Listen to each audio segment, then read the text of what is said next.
do our people need to be able to compete with the kinds of jobs in the 21st century that will give them growth track opportunities? So the living wage is one small temporary step. We have to start working extremely hard to identify what is at the root of the high unemployment rate in some of our African-American neighborhoods in particular.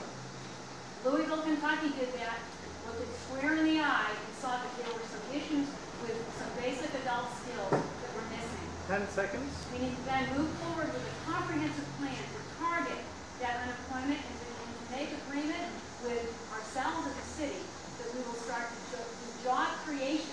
Thanks. In this day and time, I believe it is hypocritical not to offer citizens a living wage. That is just now, to force one's hand at doing that, to force the university, so to speak. Again, the partnership needs to be there. President Sullivan needs to recognize the greater impact on the community. It would make, perhaps, it wouldn't solve a lot of, or all of, I wouldn't say all of, Charlottesville's economic issues, but it would do a lot, not just on the economic front, but also on the, I guess the area that makes a community, for respect, for commitment, to have that type of ripple effect. Let's have that first and then see what occurs, to see if that would work or not, to make an impact and what other cities would follow suit. I think the university is on the forefront across Virginia, and for the university to come out proactively and do that, I think would make a very big statement. I've been pretty active in the living wage campaign at UVA since its latest incarnation, and I invite all of you to get involved with the campaign as community supporters of that. And as the semester gets rolling, they need a lot of help, and they need the community can pressure the university quite a bit to make a living wage happen. The living wage right now is set at $12.01. We need to make sure that the living wage that we pay our Charlottesville employees is keeping up with that $12.01. Something we can just double check real quick at the next council meeting. You know, there's a lot more than just having a living wage. If you look at my plans for guaranteed employment, I think you'll see as we create more jobs than there are workers, wages will go up. And that's essentially what happens. UVA is the largest employer of Charlottesville residents. We can do a lot more as city council to ensure they pay a living wage. We can meet with them every week. And when those students are ready for a sit-in, I would like to see more than one city council show up for that sit-in to get a living wage for students. Workers. That's a hard act to follow. I absolutely support a living wage, and I think one of the ways that some of these UVA and even I don't know if the city does this actually, not to get around it, is to say, well, our consultants don't offer this. We need to insist that our consultants also offer a living wage. And we need to, as Brandon said, we need to be sure that that living wage keeps going up as the cost of living goes up. But if anybody here who has had children in the school system and seen them gone through, you know that a lot of the kids that your kids might have gone to school with, and maybe your kids themselves, end up with those low-paying jobs at UVA, and they cannot get by. They will stay in our public housing. We will pay for the university not offering a living wage, and so we need to use whatever negotiation power we have with UVA to be sure that they honor a living wage. I totally support living wage, not only in principle but in practice. Since I've been on the council, the city now pays living wage to all its employees. I also support the resolution asking the university to do likewise.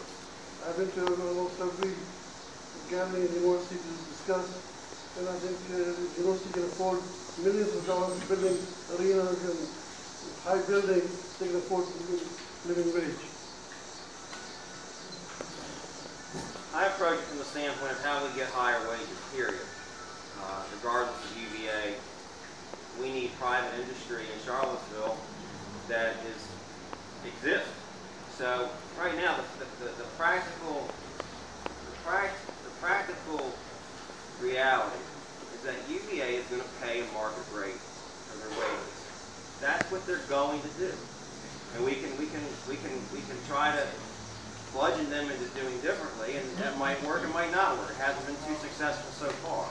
But what we can do in I would focus on, is we need to make sure that the only game in town is not UVA.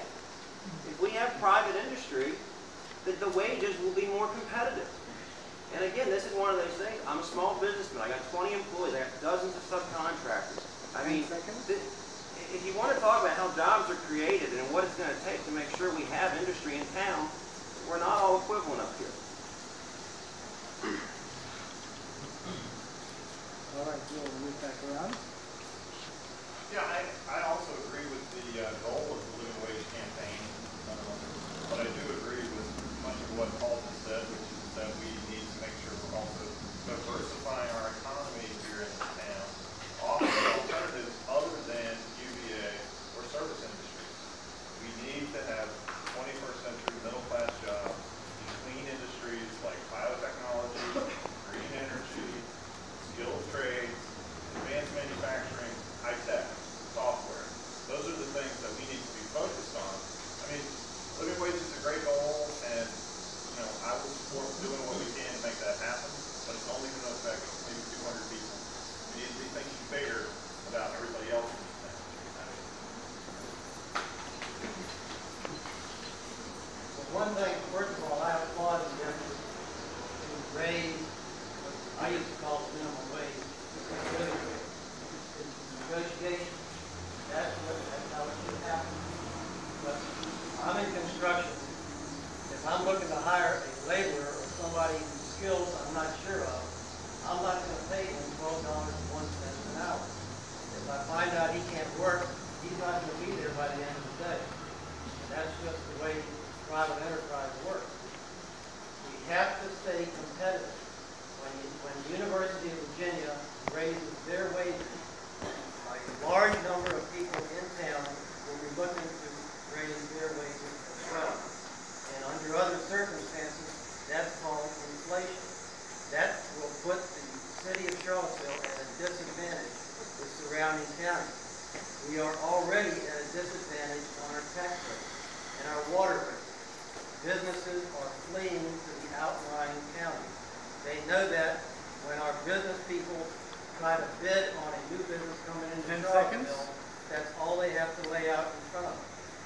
And plus, I don't think it's a very business-friendly city anyway. Thank you. I know it's a little bit warm in here, folks, so bear with me. I do support the living wage here in the community, and I also want to say that we need to acknowledge that what the university has done is a step in the right direction here in this community. I also want to say that without the living wage, we need to have success here in this community. One way to have success by having a bigger living wage is through education. We need to educate our residents here in our community, not by having middle jobs. We need to educate our residents here so that we can have a more attractive workforce here in this community. Thank you. 20 years of 2008 and 2009, I served on the Strategic Planning Task Force for the Virginia Community College System. What that is, that every community college in the state of Virginia, it's centralized. And in the years to come, Virginia will be one of, if not the most educated states per capita. And that's what we need to do here in the city, not only through big universities and colleges, but also technical training. I was almost homeless in Huntersville, North Carolina, and Charlotte, and made it through the idea that I can be all that I can be if I put my mind to it. So I had to go back to school, and I'm still in school. I had to work hard, but now I'm an insurance claims adjuster. I have one more year left of school, and although I don't have a PhD, I'm educated. And that's what we need to do for our underrepresented community, and that's not going to happen if things are ran the way the city has been running things for a long time. I'm against gentrification. I want to represent all the communities across Charlottesville, also the black community, which will be underrepresented in the community. If we're going to improve our race relations, we need to improve the equality in the city by providing good education. If people don't want to go after 4-year degrees or master's degrees, what have you, we need to provide funds for vocational training. I have that experience. I am still a worker. I am still a student. And in the future, I will give this a go.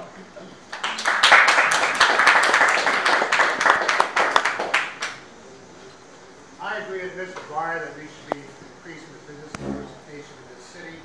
I also agree with Ms. Gavin that we should be providing technical